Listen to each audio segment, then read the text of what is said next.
विधानसभा निवडणुकीला अवघे काही दिवस शिल्लक असताना राज्यात मात्र मंत्रिमंडळ विस्ताराचे वारे सुरू झालेत। शिंदे फडणवीसांच्या दिल्ली वारीमुळे इच्छुकांच्या आशा पल्लवित झाल्यात। आऊट घटकेचं का होईना मंत्रिपद मिळावं असं इच्छुकांना वाटू लागलंय।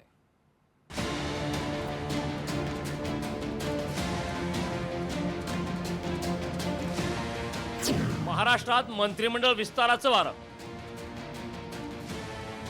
विस्ताराच्या चर्चेने इच्छुकांच्या आशा पल्लवित। 2 महिन्यात नव्या मंत्र्यांना किती वाव मिळणार? पावसाळा संपल्यानंतर विधानसभा निवडणुकीची आचारसंहिता कधीही लागू शकते। अशी परिस्थिती असताना राज्य मंत्रिमंडळ विस्ताराचे वारे वाहू लागले। अजित पवार, देवेंद्र फडणवीस आणि एकनाथ शिंदे नुकताच दिल्ली दौरा करून आले। या दिल्ली दौऱ्यात त्यांनी अमित शहांशी चर्चा केल्याची माहिती आहे।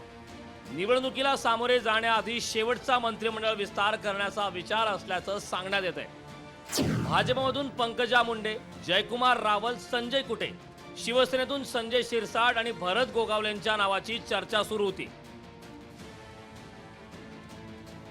मुख्यमंत्र्यांनी यावर लवकरच मंत्रिमंडळ विस्तार सांगून सगळ्यांचीच उत्सुकता वाढवली आहे।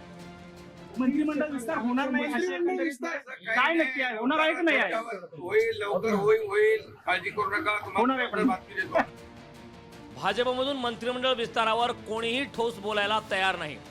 दिल्लीतून ठरलं असेल तर मंत्रिमंडळ विस्तार होणार असं सांगत प्रवीण दरेकरांनी वेळ मारून नेली। आता दिल्लीतून आले, मी काय दिल्लीच्या वर नाही आहे, परत ती बातमी आहे, चर्चा आहे, तुमच्या सूत्रानुसार आहे, परंतु तो विषय माझ्या अखत्यारीतला नाही आहे। राज्यातले तिन्ही पक्षाचे नेते, आमचे नेते देवेंद्र फडणवीस साहेब आणि दिल्लीचं शीर्षस्थ नेतृत्व या संदर्भाचा निर्णय घेत असतात। शिवसेनेचे मंत्रिपदासाठी कायम इच्छुक असलेले भरत गोगावले हे अदृश्य पालकमंत्री असल्याचं सांगत उदय सामंतांनी त्यांच्या जखमेवरची खपली काढली आहे। भरत शेठ जरी तांत्रिकदृष्ट्या पालकमंत्री नसले तरी ते रायगडचे अदृश्य पालकमंत्रीच आहेत। पुढे काय पुढे दृश्य स्वरूपाचे पालकमंत्री होते। मंत्रिमंडळ विस्तार होणार असता तर तो अधिवेशनापूर्वीच झाला असता।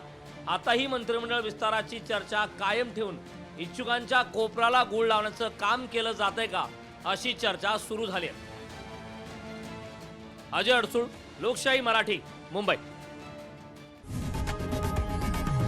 लोकशाही मराठी ऐका, पहा, जागरूक रहा।